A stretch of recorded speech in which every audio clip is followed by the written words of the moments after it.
When you bring up the 2008 crisis, what is very similar today is that when the subprime market blew up in '07, that was over a year before the 2008 financial crisis. But to me, the minute that happened, I was like, okay, the crisis is coming, because I had been, warning about subprime, and I knew that it was really the weakest link in a chain, but that, the whole chain was going to collapse. But what's happening now with gold and silver, I think, is a similar warning, but not about mortgage credit, but about U.S. sovereign debt, about the dollar. So I think just like the collapse of subprime preceded the financial crisis by about a year, I think what we're seeing now in metals is preceding a dollar crisis and a U.S. sovereign debt crisis, maybe around the same amount of time. So that means something really bad is coming, and people need to prepare for it.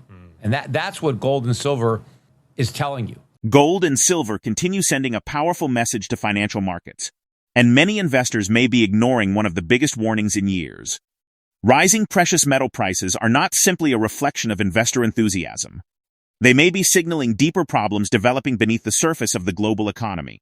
Peter Schiff, a longtime economist, market commentator, and precious metals advocate, explains that today's environment resembles the period leading up to the 2008 financial crisis. Back then, the collapse of the subprime mortgage market was an early warning sign that a much larger financial event was approaching. Most experts dismissed the danger, but the warning proved accurate. Today, he believes that gold and silver serve a similar role.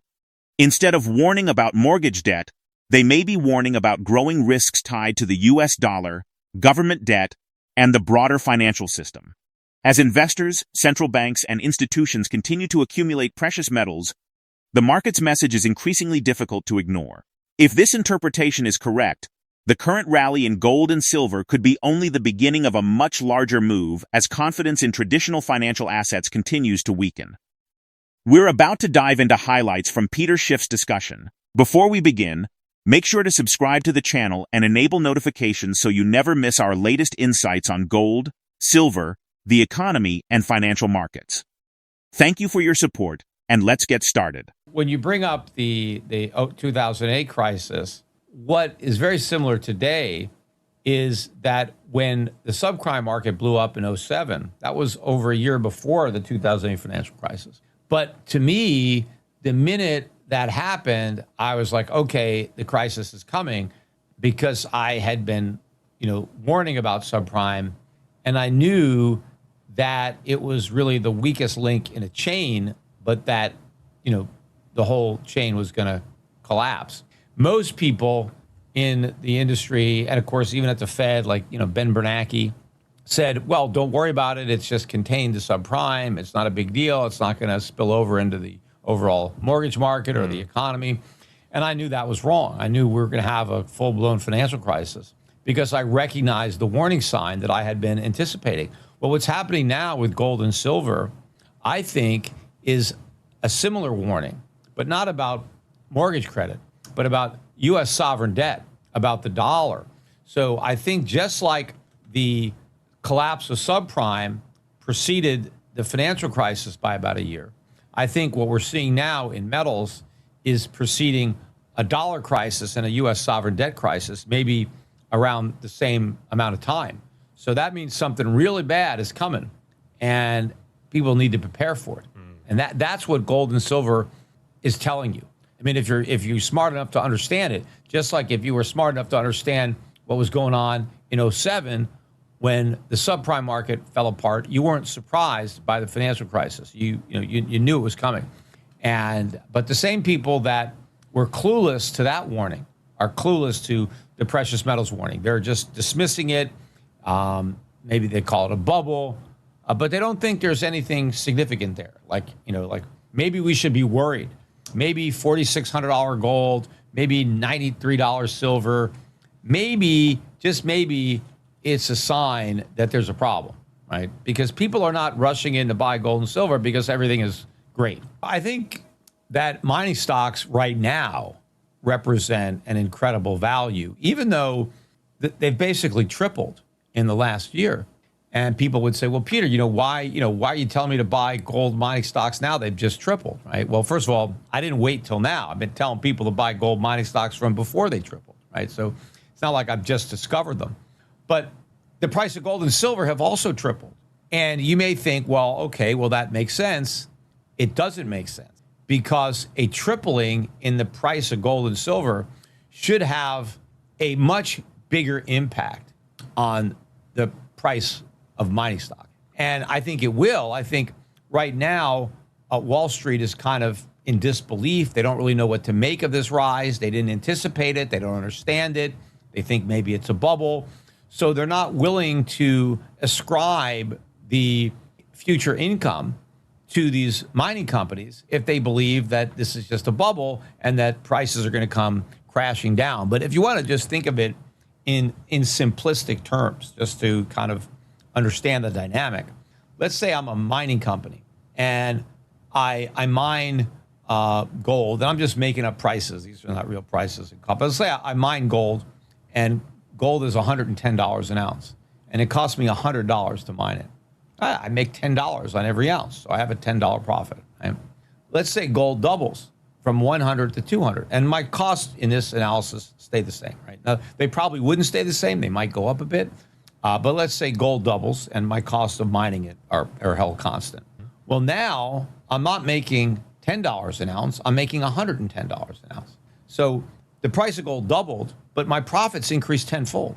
Now, if a company's profits go up tenfold, the company itself should be worth 10 times as much because it's generating 10 times the profits. So, that's just an illustration, right? It does, of the concept. There is a lot of leverage that you would expect. So, given how much the price of gold has moved up, gold stocks should have moved up a lot more. Now, maybe if gold and silver had moved up more slowly, maybe Wall Street might have confidence in the price. But because they got caught napping by this explosion in the price, they just, they're not bidding up these gold stocks yet. But wait till the earnings start to come in this year. The earnings are going to be incredible because oil prices, number one, are low. I mean, we're below $60 a barrel. This is the cheapest oil has really ever been outside of a couple of weeks during COVID. So this is the cheapest energy mining companies have ever seen relative to the price of the gold they're mining. And so this is great for their earnings. But also what a lot of people don't understand is pretty much all the gold mining companies, they also mine some silver. It's not like they don't mine silver. But their earnings are based on what they get from selling their gold. The way they handle silver is it reduces their costs because it's actually a byproduct of their gold mining. So they sell the silver and then they take the income from the silver and they use it to offset the cost of energy, the cost of labor, and stuff like that. Well, the byproduct that was $20, $25 an ounce, you're now close to $100 an ounce. That's going to make a meaningful dent in the costs of pretty much all the gold mining companies. Now, there are silver mining companies that predominantly mine silver. And obviously, for those companies, it's even a bigger impact. And the reason you're seeing this strength in the metals is because of a loss of confidence in fiat money, in particular the U.S. dollar. But everybody who's worried about inflation and currency debasement is buying gold.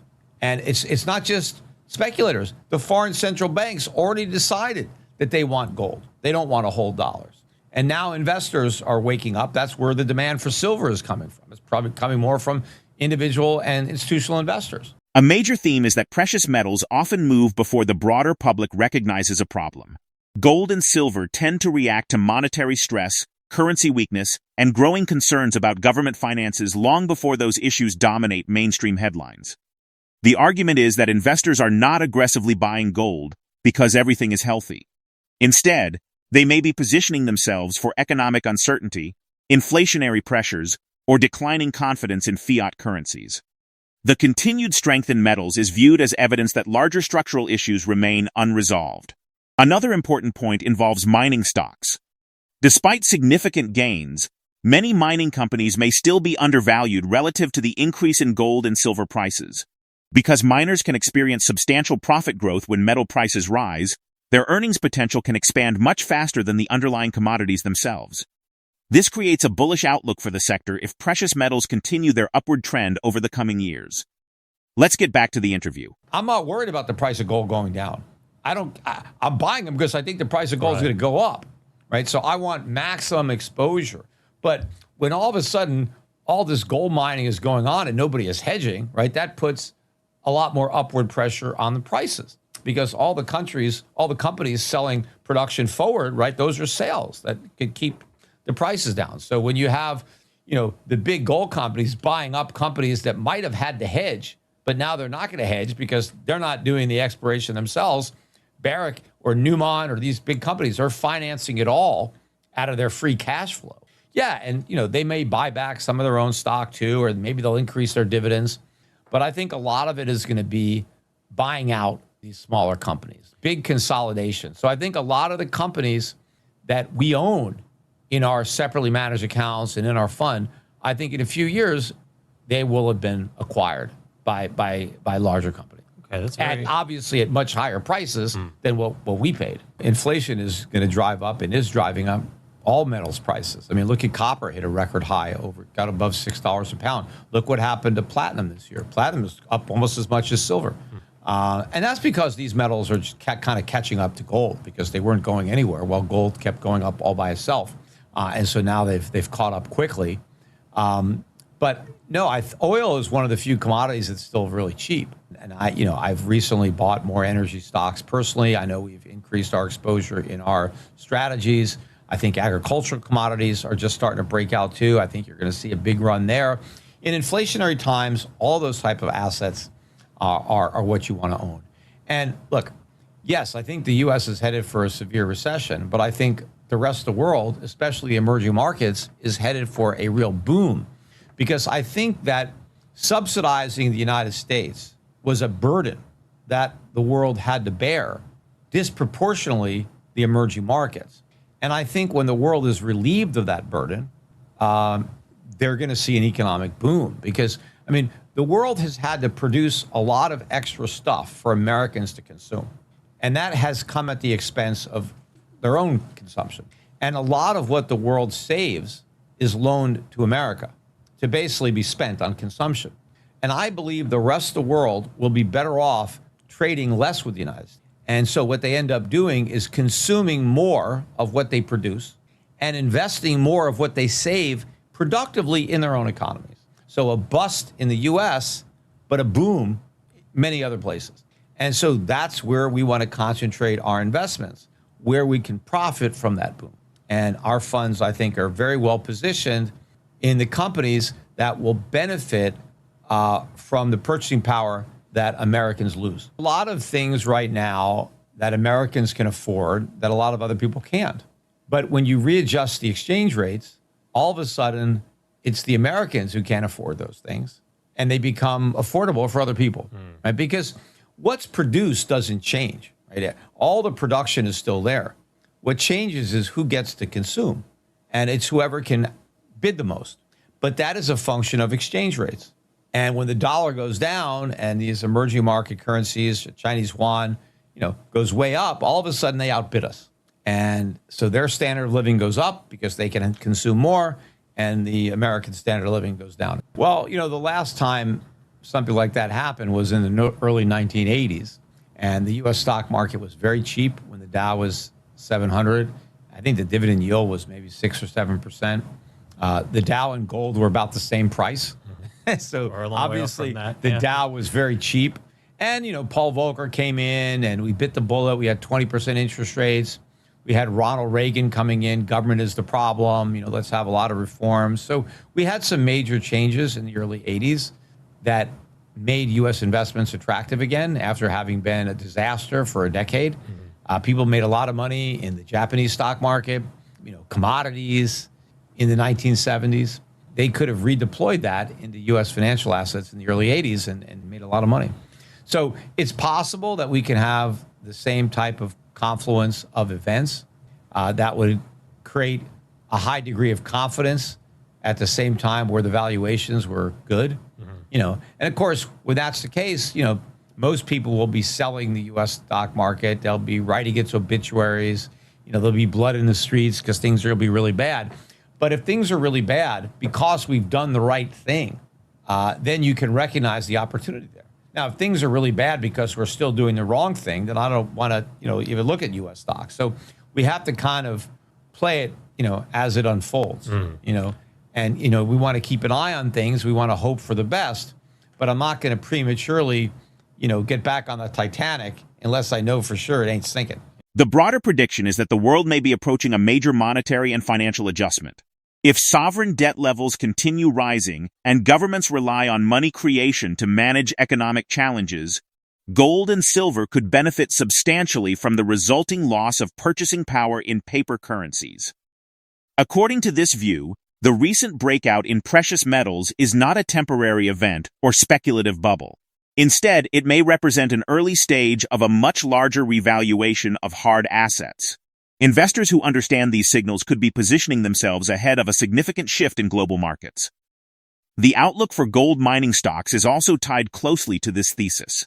If gold and silver prices continue climbing, mining companies could experience dramatic earnings growth, potentially attracting institutional capital that has largely remained on the sidelines. As awareness spreads, the sector may receive greater attention from mainstream investors.